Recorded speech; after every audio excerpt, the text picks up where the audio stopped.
గమనించింది ఎలా, ఏదైనా ఒక కమ్యూనిటీ హాల్లో, ఒక ఫంక్షన్ హాల్లో పిల్లరా మన ఇంటి సమీపంలో ఉన్నప్పుడు రోజు అక్కడ ఆ పాటలు కానీ రకరకాల శబ్దాలు అనేవి వస్తూ ఉంటే, అది పెళ్ళి అవ్వచ్చు, ఏ ఫంక్షన్ అవ్వచ్చు పిల్లరా, మన ఇంట్లోకి ఎలా ఉంటాయి, మన చెవుల్లోకి నేరుగా చొచ్చుకొని పోయినట్లు ఆ శబ్దం ఉంటుంది. మనకు ఎలా అనిపిస్తుంది అంటే చాలా ఇబ్బందికరంగా ప్రారంభంలో అనిపిస్తుంది. భార్య మాట భర్తకు వినబడదు, భర్త మాట భార్యకు వినబడదు, పిల్లల మాటలు తల్లిదండ్రులకు వినబడవు, తల్లిదండ్రుల సంభాషణలు వారికి కూడా అర్థం కావు. కొంతకాలానికి ఏమైపోద్ది అంటే క్రమేపిది అలవాటు అయిపోద్ది. అలవాటు అయిపోవడం అంటే అది ఒక శబ్దము అని నీ యొక్క ఆలోచనలోకి నీవు వచ్చేస్తా. అది స్వరము కాదు, శబ్దమే అనే భావనతో నీవు నింపబడతావు. అప్పుడు నీ దృష్టి ఎటువైపు కేంద్రీకరింపబడుతుందంటే, నీ ఇంటిలో ఎవరు మాట్లాడినా ఆ మాటలందు లక్ష్యం అనేది ఉంటుంది. నువ్వు లక్ష్యం పెట్టడం వలన నీ కుమారుడు మాట్లాడినా, నీ కుమార్తె మాట్లాడినా నీకు ఈజీగా సులభతరంగా అర్థమవుతుంది. శబ్దము వేరు, స్వరము వేరు. స్వరానికి శబ్దానికి చాలా వ్యత్యాసం అనేది ఉంది ప్రియా దేవుని బిడ్డలారా. ప్రారంభంలో కాస్త చిరాకు అనిపిస్తుంది. అది రైల్వే ట్రాక్ మన ఇంటి దగ్గరలో ఉన్నా, లేకపోతే రైల్వే స్టేషన్ అంచున నీ ఇల్లున్నా, ఇలాంటివి శబ్దాలతో ముడిపడిన మనందరికీ బాగా తెలుసు. కానీ వాటిని ప్రారంభంలో నీకు ఇబ్బందిగా ఉంటుంది. క్రమేపీ ఏమైపోద్ది అంటే అది శబ్దమే అని ఒక నిర్ధారణకి నీవు వస్తావు. దేవుని విషయంలో మనం ఎలా ఆలోచిస్తున్నాం అనేది అర్థం చేసుకోవచ్చు పిల్లల.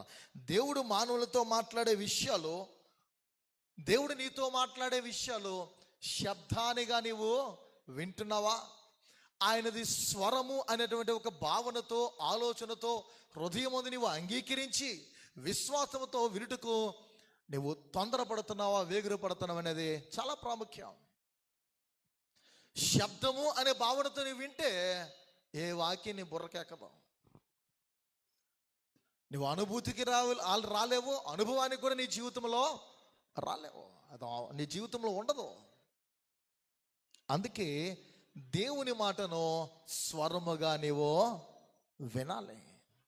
ఈ దిన సందేశములు పిల్లరా, దేవుడు వెలిగించిన దీపాలు, దేవుడు వెలిగించిన సమూయేలు అనే దీపం అని కూడా చెప్పుకోవచ్చు.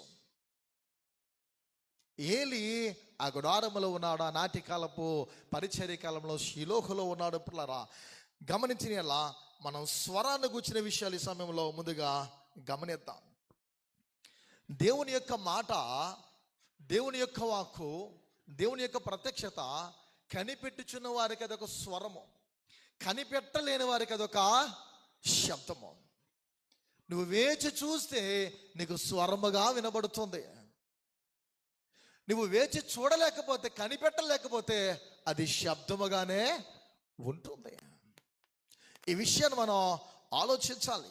సమూయేలు మొదటి గ్రంథంలో వ్రాయబడినటువంటి ఈ మాటలు చాలా ప్రత్యేకమైనటువంటిది. ఇక్కడ ఆ దినములలో దేవుని వాక్కు ప్రత్యక్షమగుట అరుదు అని ఉంది పిల్లరా. మరి ఏలి గొప్ప యాజకుడు కదా, దేవునిచే వాడబడినటువంటి గొప్ప పరిచర్య ధర్మమును జరిగించిన వాడు కదా. ఆయన ఎందుకు వినలేకపోతున్నాడు? అద్భుతంగా దేవునిచే ఏర్పాటు చేయబడిన వాడు, దేవుని పరిచర్యలో వాడబడుతున్నవాడు ఏలి అనే యాజకుడు, ఈ గొప్ప దైవజనుడు ఎందుకు స్వరమును వినలేకపోతున్నాడు? చర్చ్కి ఒక ఆలోచనతో, ఒక ఉద్దేశముతో, ఒక భావనతో, ఒక భక్తితో, దేవుని యందల భయముతో, శ్రద్ధతో ఆయన ఆలయానికి వస్తున్న నీవు ఈ స్వరాన్ని వినగలిగే శక్తి నీలో ఉందా? దేవుని స్వరాన్ని, దేవుని మాటను వినగలే ఆ ఆలోచన లేదా ఆ ఆతురత అనేది, కుతూహలం అనేది, తృష్ణ అనేది నీలో ఉందా? నిజమే, పాపం ఇక్కడ ఏలి వినలేకపోతున్నాడు. ఏలీ వలె మనం ఉంటున్నామేమో. దానికి కారణాలు కూడా లేకపోలేదు. ఏలీ దేవుడి స్వరాన్ని వినలేకపోవడానికి గల రీజన్స్ ఉన్నాయి, హేతువులు.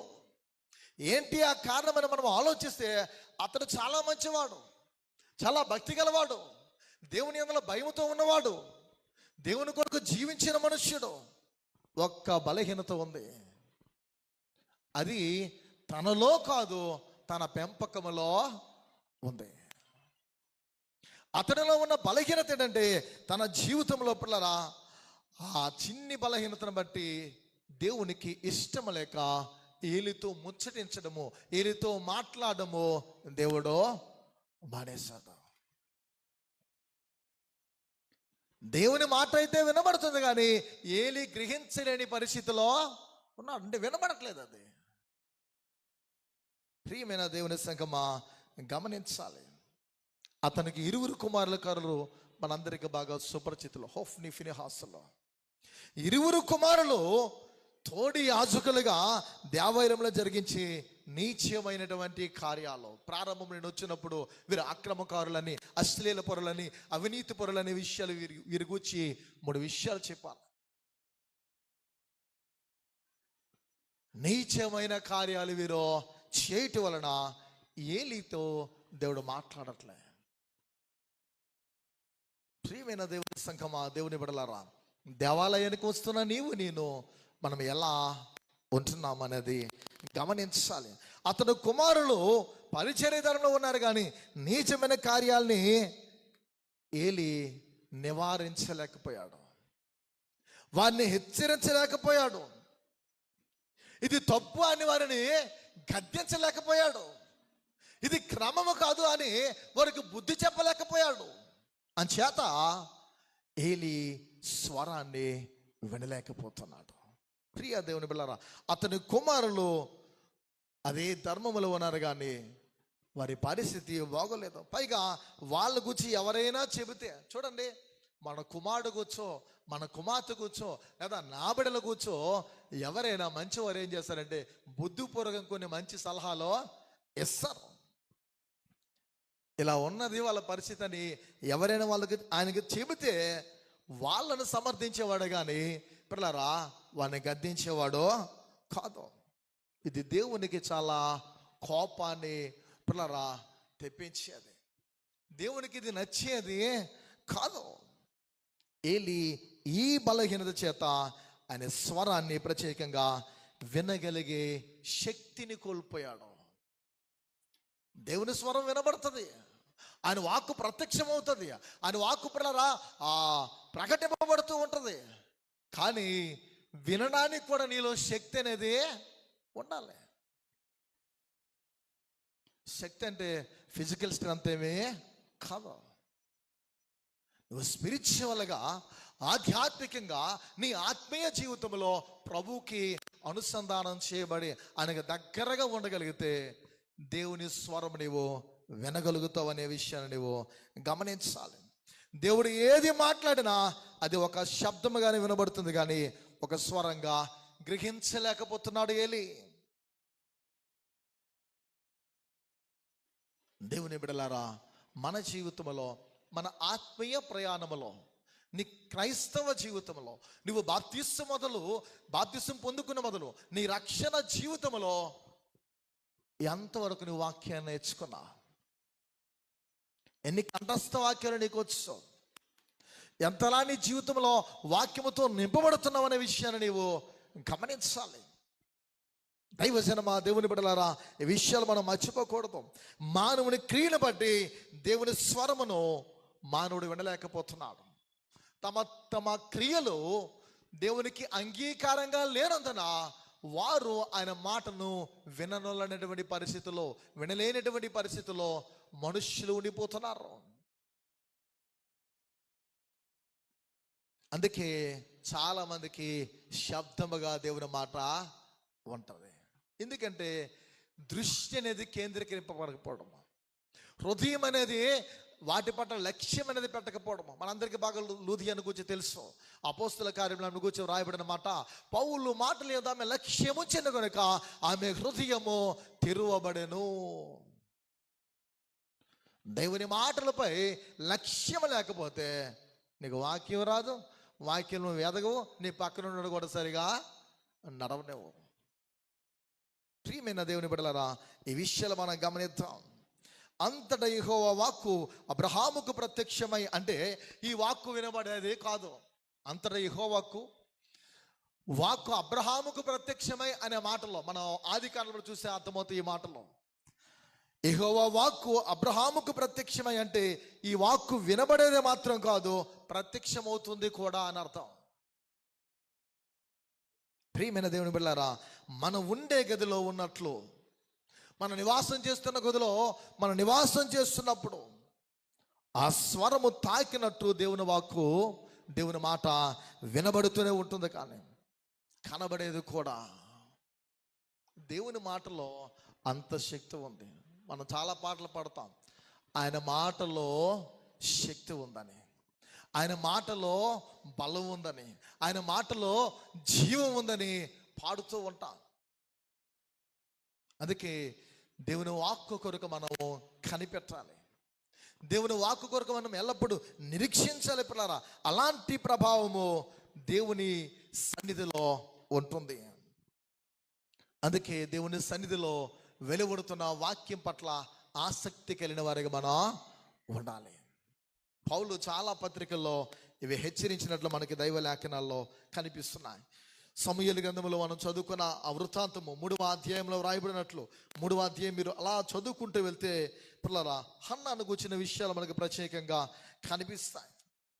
హన్నా తన కుమారుడైన సమూయేలును తీసుకుని వచ్చి షీలోహు గుడారములో యాజకుడైన ఏలీకి అప్పగించి ఆమె వెళ్ళిపోవడం గురించి లేఖనాల్లో మనం 1వ అధ్యాయం నుండి 3వ అధ్యాయం వరకు అంతా పఠిస్తే ఆమె జీవితంలో తన కుమారుని పట్ల ఆమె చేసిన ఆ గొప్ప అనుభవం మనకు కనిపిస్తుంది. షీలోహులో ఆమె దేవుని ఎదుట ఆ గుడారములో యాజకుడైన ఏలీ చేత విడిచిపెట్టి అతనికి అప్పగించి వెళ్ళిపోయింది. ఈ ఏడాదికి ఒక పర్యాయం, సంవత్సరానికి ఒకసారి ఆమె వచ్చి తన ఏదైతే తన చేతులతో ఆ బట్టల అంగీని కుట్టించేదో అది ఇచ్చి వెళ్ళిపోయేది. ఎవరిని? బాలు విడిచినటువంటి ఆ బాలును విడిచిపెట్టి సంవత్సరానికి ఒక పర్యాయమో వచ్చేది. కుమారుని చూడడానికి సంవత్సరానికి ఒక్కసారి వచ్చేది, బట్టలు పట్టుకొని వచ్చేది. ఈనాడు మనం ఎవరు ఏమనుకున్నా పర్వాలేదు, కానీ నా పిల్లలే కానీ మన పిల్లలే కానీ దేవాలయంలో చిందులేస్తూ ఉంటున్నాం. చిన్నపిల్లలకి ఏం తెలియదులేండి, వాళ్ళని స్వాధీనంలో ఉంచవలసిన బాధ్యత మనదే. ఇలా అంతమంది కూర్చున్నప్పుడు ఒక పెద్ద ఆయన లేచి అలాగే వెళ్ళాడు అనుకోండి, ఒక చంటి బిడ్డ అలాగ నడుస్తూ వెళ్ళింది అనుకోండి, అభ్యంతరంగా ఉంటుందా లేదా? అంటే దేవాలయంలో ఉన్నప్పుడు మన అవయవాలు సక్రంగా మలుచుకోవాలి. రెండవది, మన పిల్లలను మన స్వాధీనములో ఉంచాలి. మనం దేవుని సన్నిధిలో ఉన్నటువంటి భావనతో, ఆలోచనతో మనం నింపబడాలి. తల్లిదండ్రులు ప్రేమకు దూరమయ్యాడు పిల్లరా సమూయేలు. తన తర్వాత తోబుట్టిన వారికి, వారి సహవాసానికి దూరం అయిపోయాడు. చిన్నప్పుడు చిన్నవాళ్ళతో ఆడుకోవలసినటువంటి సమయంలో ఏలీ అయిన యాజకుని యొద్ద షీలోహు గుడారంలో ఉన్నాడు. సహవాసానికి దూరం అయిపోయాడు. తన తర్వాత కూడా బిడ్డలు పుట్టారు పిల్లరా. ఒంటరిగా తన జీవితంలో ఓ పెద్ద గుడారములో జీవిస్తున్నాడు బాలుడైన సమూయేలు. ప్రాక్టికల్గా ఆలోచించండి. ఒక పెద్ద గుడారములో, దేవుని యొక్క మందిరములో ఒక్కడే ఉన్నాడు. అది చిన్నప్పుడు. పైగా యాజకుడేమో పెద్ద ఆయన, ఏలీ చాలా పెద్ద ఆయన. ఆ పెద్ద ఆయన దగ్గర ఈ చిన్ని బాలుడు జీవిస్తున్నాడు. అది యెహోవా ఏర్పాటు చేసుకున్నటువంటి గుడారములో పిల్లరా. ఈ చిన్నవానికి దేవుని కార్యములు, దేవుని పట్ల ఆలోచనలు, అర్థం చేసుకున్నటువంటి, అవగాహన చేసుకోగలిగినటువంటి కృపను దేవుడు ఎలా ఇచ్చాడు ఆ వయసులో మనం పఠిస్తే అర్థమవుతుంది. ఇప్పుడు అవన్నీ చదివితే దేవుడు ఎలా అనుగ్రహించి ఉన్నాడు. ఎందుకంటే ఈ భూమి మీద అనేకులు కారణ జన్మలు ఉంటారు. ఫర్ ఎగ్జాంపుల్, బాప్తిస్ముడైన యోహాను ఒక వరపుత్రుడు, కారణ జన్మడు. ప్రత్యేకంగా తన యొక్క బ్రతుకులో దేవునిచే ఏర్పాటు చేయబడి ప్రభు యొక్క మార్గాన్ని సరళము చేటుకి భూకి ఉద్భవింపబడినటువంటి వాడు. అలానే ఇప్పుడులారా కారణ జన్మలో అనేకులు ఉన్నారు. ఇతని యొక్క జీవితంలో కూడా మనం గమనించాలి. ఇతను ఒక ప్రత్యేకమైన వ్యక్తి సామ్యేల్ అనేటువంటి వ్యక్తి పిల్లరా అల్పమైన వాడు కాదు. తెగువతో కూడిన ప్రార్థన తల్లి చేసి నీళ్లు కృమ్మరించినట్లు యెహోవా సన్నిధిని కృమ్మరించి తన హృదయాన్ని కృమ్మరించి ఈ అద్భుతమైనటువంటి పుత్రుడు పొందుకున్న ఆమె తిరిగి దేవునికే అర్పించి వెళ్ళిపోయింది. అతడు దేవుని మందిరంలో, గుడారంలో, షీలోహులో ఎదుగుతూ ఉన్నాడు. దేవుని వాక్యం హెచ్చరిస్తుంది, క్రీస్తు యేసునందు ప్రతి విశ్వాసి, పాపములో నుండి విడిపింపబడి యేసుక్రీస్తు రక్తంలో కడుగబడిన ప్రతి విశ్వాసి కారణ జన్ముడే. ప్రత్యేకమైన ఉద్దేశంతో ఈ లోకానికి మనందరము వచ్చిన వారమే. అందుకే మనుష్యులైన వారు, మానవులైన వారు ఆకస్మిక సంభవాలేమే కాదు. ఏదో ఆకాశం నుండి ఒకసారి ఊడిపడిన మనుషులు మనం కాదు. ఏ రీజన్ లేకుండా, ఏ పర్పస్ లేకుండా, ఏ ఉద్దేశము లేకుండా ఈ భూమి మీదకి మనం ఎవరమో రాలే. నువ్వు అల్పుడు అనుకుంటావేమో, నాకేమీ రాదు, నాకేమీ చేత కదా అనుకుంటున్నావేమో. నీ వయసు ఎలాంటిదైనా, ఎంతైనా సరే నీ పట్ల ఒక ఉద్దేశంతో, ఒక ప్రణాళికతో దేవుడు ఈ భూగర్భం మీదకి నిన్ను పంపించాడు. కనుక ఒక కుమార్ని, ఒక కుమార్తెని, ఒక మధ్య వయస్కులో ఉన్నవారిని, నిత్య యవనంలో ఉన్నవారిని, వృద్ధాప్యంలో ఉన్నవారిని సైతము అని ఈ భూమి మీద నుండి తిరిగి పిలుచుకుంటానంటే దాని పట్ల కూడా ఒక ఉద్దేశం ఆయనకి ఉంది. దేవుడు చేసిన కార్యములు ఏది కూడా ఊరికే మనలాగా చేసే దేవుడైనా కాదు. కొన్నిసార్లు మన ప్రశ్నలు ఎలా ఉంటాయంటే, ఏదైనా చెప్పమంటే ఊరికే అయ్యగారు అంట, ఊరికే మమ్మీ అంట, ఊరికే డాడీ అని అంట. పాస్టర్ గారు ప్రార్థన చేయండి అంటారు. ఎక్కడో ఈ మాట చెప్పాను, గుర్తుంది. ప్రార్థన చేయండి అంటే ఎందుకు చేయాలమ్మా, దేని కొరకనంటే ఊరికే చేయండి అంటే, ఊరికే చేయడానికి ఒట్టి దేవుడేమి కాదుగా. ఊరికే ప్రార్థన చేయడానికి నువ్వు ఎందుకు కొరగా చేయమంటున్నావో, దేనికి చేయమంటున్నావో దానికంటూ ఒక లక్ష్యం అనేది కూడా గురి ఉండాలి. గురి లేకుండా మన జీవితంలో ముందుకి వెళ్ళకూడదు.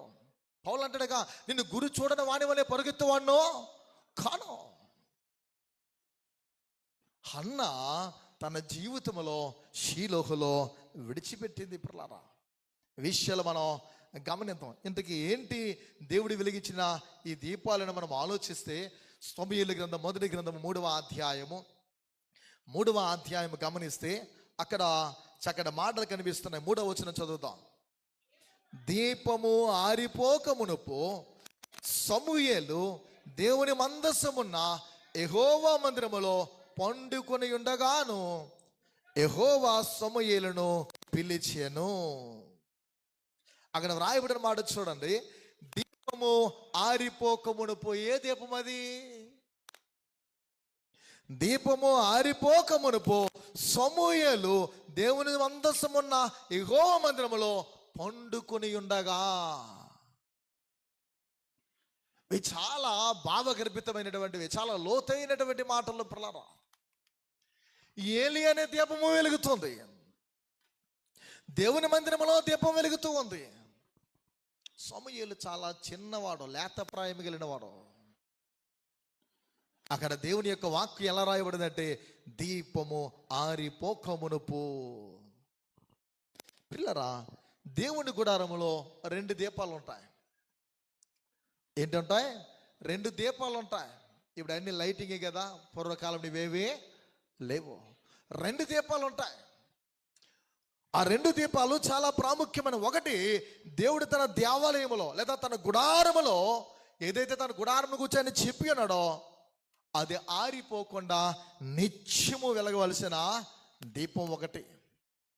అది నిత్యము వెలుగుతూనే ఉంటుంది. ఒత్తి కాలిపోతే ఒత్తిని తిరిగి సవరించి, అంటే దాన్ని సరిచేసి సవరణ చేసి పిల్లరా నూనె ఇంకిపోయినప్పుడు నూనె అందులో పోయాలి. దీపం ఆరిపోవడానికి వీలు లేదు. దీపము ఎన్నడూ ఏ రోజు కూడా ఆరిపోవడానికి అవకాశం లేదు పిల్లరా. ఆ దీపము ఆరిపోవడానికి వీలు లేదని దేవుని వాక్యమే హెచ్చరిస్తుంది. రెండో దీపం ఏంటంటే చిన్న దీపం. అదేంటంటే ఆయా గదుల్లోకి వెళ్తూ ఉన్నప్పుడు తీసుకు వెళ్ళవలసినటువంటి చేతితో పట్టుకునే దీపం. ఒకటి నిత్యము వెలుగుతూ ఉండవలసిన దీపము, రెండోది చేతితో పట్టుకొని ఆయా గదుల్లోకి వెళ్తున్నప్పుడు కూడా తీసుకుని వెళ్ళిన దీపము. ఇక్కడ దీపము ఆరిపోక మునుపు అని వ్రాయబడి ఉన్నది. ఏలీ జీవితం చూస్తే దేవుడు ముట్టించిన దీపము, దేవుడు వెలిగించిన దీపము, దేవుడు ఏర్పాటు చేసుకున్న దీపము. అక్కడ ఆలోచిస్తే లోతుగా అది ఆరిపోతుందా అనేటట్లు అర్థమవుతుంది. లోతుగా ఆలోచిస్తే యాజకుడైన ఏలీ అనే ఆయన దీపము, దేవుడు ఏర్పాటు చేసుకున్న దీపము ఆరిపోతుందా అనేటట్లు అనిపిస్తుంది. ఒక యాజకుని పరిస్థితి, మాలాంటి సేవకుల పరిస్థితి, మాలాంటి ఆత్మీయ జీవితాలు ఏ దీపాలతో పోల్చబడి ఉన్నాయో.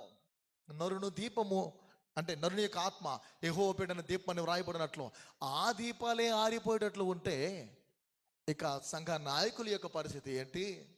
సంఘ యవ్వనుల పరిస్థితి ఏంటి? సంఘమందులో ఉన్నటువంటి స్త్రీల పరిస్థితి ఏంటి? మధ్య వయస్కులేంటి? వృద్ధాప్యంలో ఉన్నవారేంటి? అందుకే నీ ఆత్మ అనే దీపము ఎలా ఉంది? ఏలీ దీపము ఆరిపోతట్లు కనిపిస్తుంది పిల్లరా. అలా అనిపిస్తుంది. దేవాలయంలో మామూలు దీపం వెలుగుతూ ఉంది, కానీ అసలు దీపం మాత్రం ఆరిపోతుంది. అంటే భౌతికంగా వెలుగుతూ ఉన్న దీపం మాత్రమే వెలుగుతుంది, కానీ నిజముగా వెలగవలసిన దీపం మాత్రం అక్కడ ఆరిపోతుంది. అతడే అనేకులకు వెలుగుగా ఉండవలసిన వాడు. ఎందుకంటే ప్రజలకు దేవునికి మధ్య ఒక రాయబారి, ఒక యాజకుడు. ఆ దీపము ఆరిపోతున్నట్లు కనిపిస్తుంది. అతని తర్వాత ఎవరు? ప్రశ్న. ఏలీ తర్వాత ఎవరు? ఏలీలా ప్రచండంగా వెలగవలసినటువంటి దీపం నెక్స్ట్ ఎవరు? ఏలీ తనయులా, ఏలీ కుమారులు అంటే వారి యొక్క పరిస్థితి బాగుగా లేదు, వారి జీవితాలు బాగుగా లేవు పిల్లరా. హోఫ్ని, ఫినెహాసులు అనే వారి జీవితాలు దేవునికి అంగీకారంగా, మహిమకరంగా, దేవుని కీర్తికి ప్రతిష్టను తెచ్చేవారుగా, గౌరవాన్ని తెచ్చేవారుగా, మన్నను తీసుకొచ్చేవారుగా వారు కనిపించడం లేదు. ప్రియా దేవుని సంఘమా, ఇవి గమనించాలి. దేవుడే చెప్తున్నారు, హోఫ్ని, ఫినెహాసులు చనిపోతారు. మరి ఏలీ తర్వాత ఎవరు? అంటే ఏలీ దీపం ఆరిపోతుందంటే ఏలీ చనిపోతాడు, తన తనయులు, తన కుమారులు చనిపోతారు. తరువాత ఎవరు ప్రలాద గమనించాలి. ఏలీ తరువాత యాజకులుగా ఎవరు నియమింపబడతారో, ఎవరలా తయారవుతారు? దీపం ఆరిపోతుందా అనే ప్రశ్న. నీ ఇంటిలో నీ కుటుంబాన్ని స్పిరిచువల్గా, ఆత్మీయంగా నడిపించగలిగినటువంటి ఒక నాయకుడు, ఒక నాయకురాలు నీ ఇంటిలో ఎవరు? భవిష్యత్తులో ఎవరు? రాబోయే కాలంలో ఎలాంటి వారు నీవు తయారు చేస్తున్నావు ఇంటిలో? అలాగే సంఘములో, ఆయా పరిచర్యలో, అది యవ్వన పరిచర్య అవ్వచ్చు, స్త్రీల పరిచర్య అవ్వచ్చు, సండే స్కూల్ పరిచర్య అవ్వచ్చు, భవిష్యత్తులో ఎవరు? నెక్స్ట్ జనరేషన్ మనం, రాబోయే తరాలను మనం ఎలా తయారు చేయగలుగుతున్నాం? ఏలీ దీపం మారిపోతుంటున్నప్పుడు ప్రశ్న, తరువాత ఎవరు అని. దీపం మారిపోతుందంటే అందుకు దేవుని స్వరం వినబడ్డం లేదు, వాక్కు కూడా ప్రత్యక్షము కావడం లేదు. అదే ప్రారంభంలో 3వ అధ్యాయంలో వివరణిస్తూ వ్రాస్తున్నాడు. యెహోవా వాక్కు ప్రత్యక్షముగుట అరుదు. దేవుని మాటలు వినబడట్లేదు. ప్రియమైన దేవుని సంగమా, అయితే దేవుడు తన దీపాన్ని ఆరిపోనిస్తాడా? అంటే ఆయన పరిచర్యను, దేవుడు తన దీపాన్ని ఆరిపోనిస్తాడా? ఎంతో మంది ఆ దీపాన్ని నాశనం చేయాలనుకున్నారు, వెలుగుని నాశనం చేయాలనుకున్నారు, చీకటితోనే లోకమును నింపాలనుకున్నారు.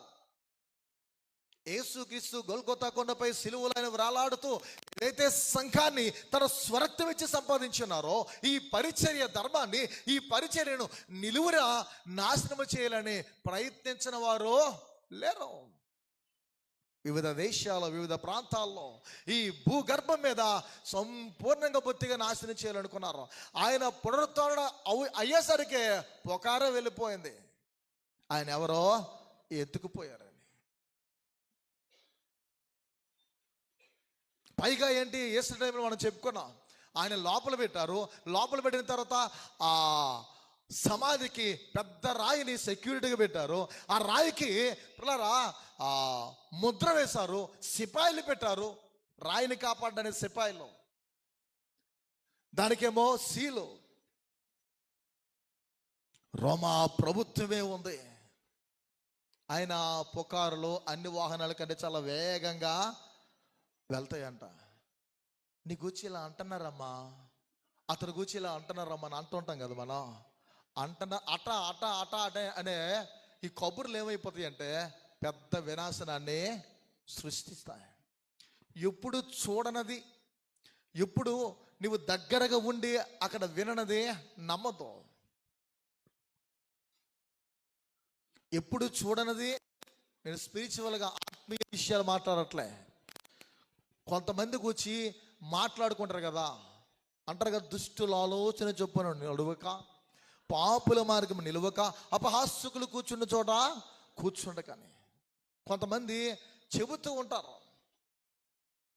అలా మనం ఉభయపు విధేయత అలాంటి మనుషులకు చూపించకూడదు, నమ్మేకూడదు. దానివల్ల నీ బ్రతుకు నాశనానికి అవుతుంది. నువ్వు లెక్కల్లో అప్పగించవలసిన పరిస్థితి దాపురిస్తుంది. పిల్లరా, గమనించిన ఎడల దేవుడు తన దీపాన్ని ఆరిపోనిస్తాడంటే, ఆయన ఆనాడు మొదలు గొల్గొతా కొండపై ఆయన సిలువలో తన ప్రాణాన్ని పెట్టి సంఘాన్ని ఏదైతే స్థాపించున్నాడో అది మొదలు నేటి వరకు ఆయన దీపాన్ని పరిచర్యను ఆపాలని ఎంతమంది ప్రయత్నించినా అది అలానే కొనసాగింపబడుతుంది. ఈ లోకంలో ఆయన వెలిగించిన సువార్త దీపం ఆరిపోవడానికి వీలే లేదు. ఎలాంటి ప్రభుత్వాలు వచ్చినా, అది బైబిలోన్ అయినా, మాదియా పార్సిక్ అయినా, గ్రీక్ అయినా, రోమా సామ్రాజ్యమైనా, ఎలాంటి సామ్రాజ్యాన్ని గురించి మనం ఆలోచించినా ఈ 4 సామ్రాజ్యాలు అత్యున్నతమైనవి, ఈ భూమిని ఏలుబడి చేసినటువంటివి. బైబిలోను సామ్రాజ్యం మనందరికీ తెలుసు, మాదియా పార్సిక్ సామ్రాజ్యము తెలుసు. ప్రతి రాజును దేవుడు వాడుకున్నాడు, ప్రతి చక్రవర్తిని వాడుకున్నాడు దేవుడు. అందుకే ఆయనే పూజార్హుడని, ఆయన వంటి దేవుడు ఇంకెవడను లేడని దేవుని వాక్యం హెచ్చరిస్తుంది. ప్రియమైన దేవుని సంగమా, ఈ విషయాలు మనం గమనించాలి. దేవుడు ఏర్పరచుకున్న ఆయన భక్తులనే దీపాల విషయంలో కూడా ఏ దీపమైనా వారి ఆజ్ఞానం చేత, అజ్ఞానం లేదా వారి యొక్క అవిధేయత, మనం అజ్ఞానము చేతో లేదా అవిధేయత చేతో, మన నిర్లక్ష్యము చేత ఆ దీపం ఆరిపోయినట్లయితే దేవుడు మన కొరకు, తన పరిచర్య కొరకు, తన మినిస్ట్రీ కొరకు పిల్లరా మరొక దీపాన్ని ఆయన వెలిగిస్తాడు. సౌలు ఎప్పుడైతే దేవునికి ఇష్టడుగా లేకపోయాడో వెంటనే దావీదుని దేవుడు కూర్చోబెట్టాడు. పిల్లరా, మనం అనుకుంటాం నేను లేకపోతే ఇది జరగదని, నేను లేకపోతే ఈ పనే అవ్వదని. నీవు లేకపోతే మరొకరనే, నేను లేకపోతే నా ఇల్లే కలవదని అనుకుంటాం మనం. నేను పని చేయకపోతే ఈ పనులేమీ జరగవనుకుంటాం మన ఇంట్లో. నేను ఉద్యోగం చేయకపోతే నా పిల్లలు కానీ నా కుటుంబం పోషింపబడని అనుకుంటా. దేవుడు తను ఏర్పరచుకున్న పిల్లలను ఎలాగైనా లీడ్ చేయగలరు. అందుకే కదా లేఖనాల్లో ప్రత్యేకంగా అంటాడు, సింహపు పిల్లలు ఏమి గలవై ఉండనే కానీ తన యందు భయభక్తులు గల వారికి ఏమేలో కొదువై ఉండదు. అడవిలో మన్యములో పిల్లరా మృగరాజుగా పేరొందినటువంటి సింహపు పిల్లల సహితము ఆకలితో ఉంటాయేమో, కానీ నీవు ఆయన యందు భయభక్తులు కలిగి ఉంటే అలాంటి వారికి ఏమేలు కొదువై ఉండదని దేవుని వాక్యం తెలియజేస్తుంది. ఒక దీపం ఆరిపోతే, ఒక దీపం మండకపోతే, ఒక దీపం వెలగకపోతే, ఒక జీవితము సరిగా లేకపోతే, క్రమముగా లేకపోతే, అక్రమముగా ఉంటే, దేవుడికి ఇష్టకరంగా ప్రీతికరంగా లేకపోతే, ఆ స్థానంలో మరొక దీపాన్ని, మరో వ్యక్తిని, మరో పిల్లరా కుటుంబాన్ని దేవుడు లేవనెత్తుకోగల గొప్ప సమర్థుడు ప్రభువైన యేసు. అది పాత నిబంధన విభాగంలో యెహోవా అయినా, నూతన నిబంధనలో యేసుక్రీస్తు అయినా, ఆయన కార్యాలు అలానే అప్పటికి ఇప్పటికీ భావి కాలంలో కూడా అలానే ఉండగలుగుతాయి. ఆయన మారిపోయే దేవుడు కాదు, కానీ మనం మాత్రం మారిపోతూ ఉన్నటువంటి మనుష్యులు. పిల్లరా, ఏలి అనే దీపము రేపో మాపో ఆరిపోతుంది, అయిపోయింది అని దేవుడు పిల్లరా ప్రజలు అనుకుంటున్నటువంటి కాలంలో దేవుడు ఏం చేశాడంటే సమూయేలనే ఆ చిన్ని దీపాన్ని, ఆ చిన్ని బాలుని ఏం చేశాడు? వెలిగించాడు. మనకు చూడండి, ఆ 3rd చాప్టర్లో 3వ అధ్యాయంలో మనం చూస్తే యెహోవా సమూయేలుతో మాట్లాడడానికి ఇష్టపడుతున్నాడు. ఆయన మాట్లాడుతూ ఉన్నాడు, స్వరం వినబడుతూ ఉంది, గమనించిన ఎలా. కానీ సమూయేలును ఏలీను పిలిచారని ఏలి దగ్గరకు వెళ్తున్నాడు. అది మనం చదివితే చాలా సందర్భములు పిల్లల వచనాలు మనకి వ్రాయబడుతూ ఉంటుంది. మనము నివసించే గృహాల్లో, మన సంఘంలో పిల్లరా దేవుడు వెలిగించిన దీపాలు, దేవుడు వెలిగించినటువంటి భక్తులు వెలగవలసిన రీతిలో వెలగకపోతే, వెలుతురును ఇవ్వగలిగిన స్థితిలో, అంటే వెలుగును ప్రసరింపజేసే విధానంలో మనం వెలగకపోతే, వాటి ఎల్లా శ్రద్ధ చూపేవారు లేకపోతే, ఆ దీపము, ఆ గృహములో, ఆ సంఘము, ఆ జీవితంలో పిల్లరా ఆరిపోవచ్చేమో. కానీ దేవుడు తన స్వార్థ దీపాన్ని మరొక దగ్గర వెలిగిస్తాడు, మరో విధముగానే వెలిగిస్తాడు. ఇదే మన జీవితంలో ఆలోచించాలి. దేవుని యొక్క మహిమ కొరకు, దేవుని యొక్క మాన్యత కొరకు పిల్లరా ఆ వెలిగే కృపను పోగొట్టుకున్న వారు ఎంతో దౌర్భాగ్యం. అంటే నీ కొరకు నీవు వెలిగితే, నీ కుటుంబం కొరకు నీవు వెలిగితే, దాని వంటి దౌర్భాగ్యమైన పరిస్థితి మరొకటి ఉండదు. ఎఫెసీయులకు రాసిన పత్రిక 1వ అధ్యాయం మీరు 1వ వచనం నుండి ఆ చాప్టర్లో ఆ ఫస్ట్ పారాగ్రాఫ్ ఏదైతే ఉందో చివరి వరకు మీరు చదువుకుంటూ వెళ్తే, ఆయన మహిమకు కీర్తికొలినట్టు మనం అందరం ఈ లోకానికి వచ్చాం. జగత్తుకు పునాది వేయబడక మునిపై ఆయన మనల్ని తన సంకల్ప ప్రకారం మనల్ని ఏం చేశాడు? ఆయన ఏర్పరచుకున్నాడు. అందుకే నీవు వెలుగు రీతిలో, నువ్వు వెలుగును ప్రసరింపజేసే విధానంలో నీ వెలుగు మరొకరికి కనబడకపోతే, వెలుగునివ్వకపోతే, దేవుడు తన కార్యాలు మరో రీతిగా చేయగలరు. ఏలి ఇక్కడ నీవెంత మంచి వాడవైనా, చివరికి కొన్ని విషయాలు చెప్పి ముగిద్దాం పిల్లరా.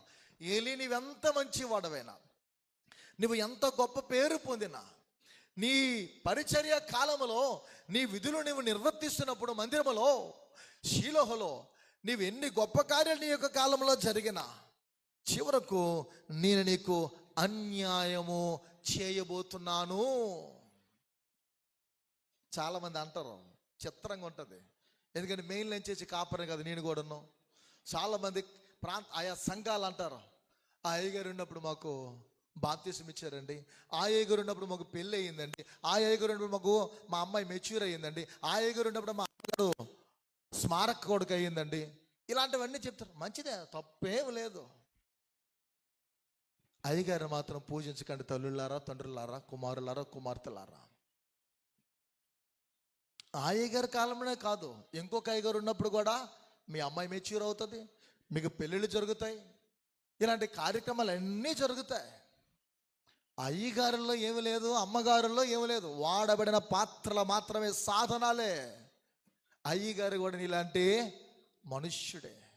మీరు ఈనాటి కాలంలో యూట్యూబ్లో మీరు చూడండి, యేసుక్రీస్తును ఆరాధించడానికి బదులు మనుష్యుల ఆరాధనలు ఎక్కువైపోయాయి, మనుష్యులు డాబులు ఎక్కువైపోయాయి. అంతా ఇవి దేవుడు మెచ్చడం, మనం మెచ్చుకుంటాం, మనం వాటిని అలింగనం చేసుకుంటాం, మనం కౌగిలించుకుంటాం. దేవుడు మాత్రం ఆయన అక్రమము చేయు వారలారా నా యొద్ద నుండి పొండే. ఊరికి అనలేదుగా పౌలు, ఒరే బాబు, నాటు ఓడొకడ్రా, నీరు పోసు ఓడొకడ్రా, కానీ వృద్ధిలోకి తెచ్చింది మాత్రం దేవుడే. ఎంతో మంది కాపర్లు ఇక్కడ పరిచయం చేస్తున్నారు. ఒక్కొక్క కాపర్ను ఒక్కొక్క విధంగా దేవుడు వాడుకున్నారు. వాడు వెడలిపోయిన తర్వాత మరొక కాపర్ వస్తారు, నేను వెళ్ళిపోయిన తర్వాత మరొక కాపర్ వస్తారు. కాపర్ను మనం ప్రేమించకపోతే, కాపర్ను మనం గౌరవించకపోతే, కాపర్కి మనం సహకరించకపోతే సంఘానికి నువ్వు వాల్యూ ఇవ్వనట్లు, సంఘానికి నువ్వు విలువనివ్వనట్లు. నాయకులు ఒక్కొక్క కాలంలో ఒక్కొక్కరు ఉంటారు. నాయకులు మనం గౌరవించకపోతే, నాయకులకు మనం విధేయత చూపించకపోతే, నాయకులకు మనం సహకరించకపోతే సంఘానికి నీవు విలువనివ్వనట్లు. సంఘమా, చాలా ప్రాంతాల్లో, చాలా సంఘాల్లో, చాలా గ్రామాల్లో, చాలా పట్టణాల్లో, చాలా సిటీల్లో అక్కడికి వెళ్తే నాకు స్వస్థత జరుగుతుంది. ఊరు వెళ్తే, పలానా ప్రాంతం వెళ్తే నా ఇంట్లో ఈ కార్యం జరుగుతుంది. ఆ ఊరికో ఈ ఊరికో, ఆ నదికో ఈ నదికో కట్టబడ్డానికి యేసుక్రీస్తు ఈ భూమి మీదకి రాలేదుగా. ఉన్నపాటిన నీవు వెళ్తున్న మందిరంలో ఉన్నటువంటి ఆ శక్తి ఎలా ఉన్నదో మరో మందిరంలో కూడా అలానే ఉండదు. కాకపోతే వినే ఆలోచనలో ఉండాలి, ఆ ఏకాగ్రత నీ యొక్క హృదయంలో ఆయన కూర్చున్నటువంటి అంగీకార భావం నీలో ఉండాలి. వీటన్నిటికంటే ప్రాముఖ్యం విశ్వాసం అనేది నీలో ఉండాలి. ఇవి ఉన్నప్పుడే మన జీవితాల్లో కార్యాలు జరుగుతాయి. పిల్లరా, ఏలి తన జీవితంలో రేపమాప ఆరిపోతుంది అనే టైంలో సమూయేలు దీపాన్ని దేవుడు వెలిగించాడు. ఈ విషయాన్ని మనం గమనించాలి. ప్రియ దేవుని సంఘమా, దేవుడు సువార్త దీపాన్ని ఎన్నడూ కూడా ఆపడం. అందుకే ఏలితానంటున్నాడు, నువ్వెంత మంచివాడవైనా, ఎంత గొప్పవాడవైనా, నీ కాలంలో ఎన్ని పనులు జరిగినా నేను నీకు అన్యాయము చేయబోతున్నాను. నిన్ను శిక్షిస్తాను. నీ కుమారులు మరణిస్తారు, నీ కుమారులు మరణిస్తారు, నీ వంశము అంతరించిపోతుంది. ఇదే యెహోవా సెలవిచ్చిన వాక్కు. నీ కుటుంబము అంతరించబోతుంది.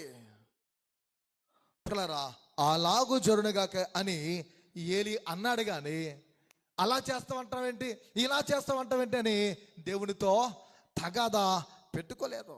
ఏలి ఎంత మంచివాడో ఆలోచించండి. ఇక్కడ అలా జరుగునుగాక అనే అంటున్నాడు. ప్రియ దేవుని బిడ్డలారా, నిజమే, దావీదు అంతలా దీవింపడానికి గల కారణం ఏంటంటే, ఏదైనా దేవునికి అప్పచెప్పేసేవాడు. ఎంత పాపము చేసినా దేవుని చేతిలో పొట్టు కంటే మనుషుల చేతిలో పొట్ట మంచిది కాదుగా. అందుకే ప్రతిదీ దేవునికి అప్పగించేవాడు. ఈనాడు క్రైస్తవ సువార్త ప్రజ్వలనడానికి బదులు పండుకోవడానికి, నిద్రపోవడానికి గల కారణాలు ఏమంటే క్రైస్తవులే. ప్రజ్వలింపబడడానికి బదులు నిద్రపోవడానికి కారణం మనమే.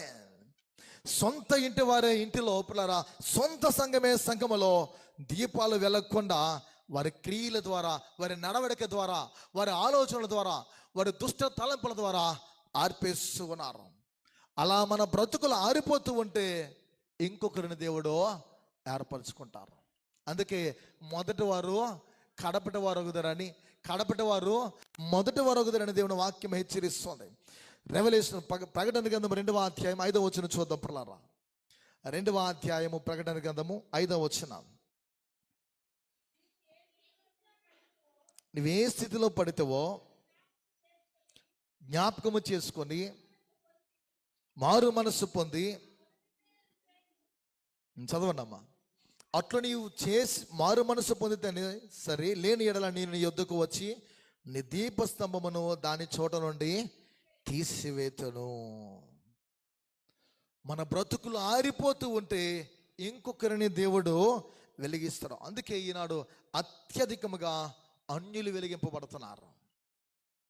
అన్యులు ఏర్పరచబడిన వారి కంటే పిల్లల ప్రత్యేకంగా ప్రభుని ఎరుగుతున్న వారి జీవితంలో ఇక్కడ 2:5 రాయబడినట్లు దేవుని వాక్యం హెచ్చరిస్తుంది. పిల్లరా, నీవు మారు మనసు పొందితేనే సరే, లేని ఎలా నేను నీ యొద్దకు వచ్చి నీ దీపస్తంభమున దాని చోటు నుండి తీసివేస్తాను. దీపస్తంభమును తీసివేస్తే అంతా చీకటమయమే,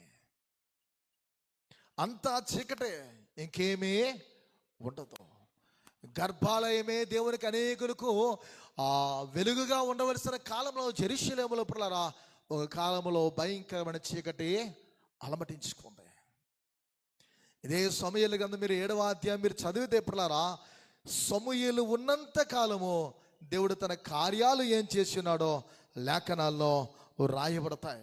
సమూయేలు వెడలిపోయిన తర్వాత, అతని పిలుపొందుకున్న తర్వాత దేవుని కార్యాలు వ్యతిరేకంగా కనిపిస్తాయి. 7వ అధ్యాయము ఒకసారి 13వ వచనం చదువుతాం.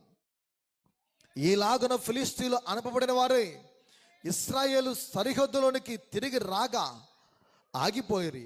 సమూయేలు ఉండిన దినములన్నిటిని యెహోవా హస్తము ఫిలిష్తీయులకు విరోధముగా ఉండెను. సమూయేలు ఉన్నంత కాలము దేవుని హస్తము ఫిలిష్తీయులకు, శత్రువులకి విరోధముగా ఉంది. మనందరిలో ఒకరు దేవుడికి క్రమముగా సరైన రీతిలో వెలిగితే చాలు, మన పక్షంగా మన ప్రభువు యుద్ధం చేస్తాడు. ఈ లోపు మన జీవితాలు సరి చేసుకోవాలి. సంకమగా దేవుని బిడలగా దేవుని వాక్యము హెచ్చరిస్తూ ఉంది. పిల్లరా, సమూయేలు మొదటి గ్రంథము 3వ అధ్యాయము పిల్లరా మనం చదువుకున్న వృత్తాంతం మనం చూస్తే అక్కడ దేవుని మాట ఈ రీతిగా 10వ వచనంలో రాయబడి ఉంది. తరువాత యెహోవా ప్రత్యక్షమై నిలిచి ఆ రీతిగా సమూయేలు అని పిలువగా, సమూయేలు నీ దాసుడు ఆలకించుచున్నాడని ఆజ్ఞ ఇమ్మనను. అర్ధరాత్రి సమూయేలును దేవుడు పిలిచాడు. ప్రతిసారి స్వరం వినబడుతున్నప్పుడు సమూయేలు మాత్రం ఏలి పిలుస్తున్నాడేమో అనుకుని ఏలి దగ్గరికి వెళ్ళాడు. కానీ ఏలి మాత్రం నేను నిన్ను పిలవలేదు, వెళ్ళి నిద్రపో పండుకని చెప్తున్నాడు. అర్ధరాత్రి స్వరం పెడుతూ ఈ పసిబాలుడు ఎన్నడూ అంతకుముందు దేవుని స్వరాన్ని విన్నవాడు కాదు. ఏలి పిలిచాడేమని అతని వద్దకు వెళ్తూ ఉన్నాడు. పిల్లరా, ఈసారి నీకు స్వరం వినిపిస్తే చిత్తము ప్రభువా నీ దాసుడు ఆలకించుచున్నాడని నువ్వు చెప్పు, ఆజ్ఞించాడు. అలాగా ఎప్పుడైతే సమూయేలు ఆ మాట విని అలాగే మాట్లాడి ఉన్నాడో, ఆ రాత్రి దేవుని సందేశాన్ని ఒక శబ్దముగా కాక ఒక స్వరంగా బాలుడు వినాడు. ఎలా వినాలి మనం దేవుని మందిరంలో? శబ్దముగా కాక స్వరముగా. అది పాటే గాని దేవుని మాటే గాని ఎలా వినాలి? శబ్దముగా కాక స్వరముగా మనం విన్నప్పుడు దేవుని కార్యాలు మన ఇంటిలో, మన కుటుంబంలో, మన జీవితంలో తెల్లవారింది. ఏలికి సమూయేలును దేవుని పలికిన మాటలన్నీ దాచకుండా ప్రతిదీ చెప్పాడు. మరి అంతా చదివితే పిన్ టు పిన్ను ఏలికి సమూయేలు చెప్పాడు. ఆ క్షణమందు ఏలికి అర్థమైపోయింది. ఏంటి అర్థమైందంటే, ఈ కుమారుని దేవుడు ఒక దీపముగా అద్భుతంగా వెలిగించబోతున్నాడు. ఇశ్రాయేలు కొరకు ఈ సమూయేలుని, ఈ బాలుని ఏర్పరచుకున్నాడు. ఆ సమూయేలు తల్లిని ఒకసారి అంటాడు, ఏలి మత్తురాలవై ఉన్నావా అని అంటూ ఉంటాడు. ఆ మత్తురాలై ఉన్నటువంటి ఎవరి గురించి మాట్లాడి ఉన్నాడో ఆ హన్నా పుత్రుడు భావి కాలంలో ఇశ్రాయేలు కొరకు దేవుడు వెలిగించిన గొప్ప దీపముగా వెలగబోతున్నాడని, ఇతడే ఒక ప్రవక్తగా నియమించబడుతున్నాడని ఈ విషయము ఏలికి అర్థమైంది.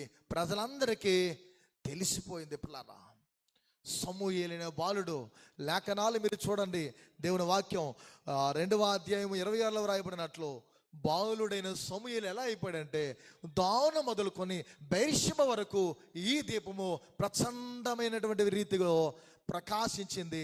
దేవుని మహిమ కొరకు వాడబడ్డాడు. సమూయేలులో ఉన్నటువంటి ఆ అద్భుతమైనటువంటి పరిచర్య విధానాలు 3 విధాలుగా యేసుక్రీస్తులోని మరలా మనం చూడగలం.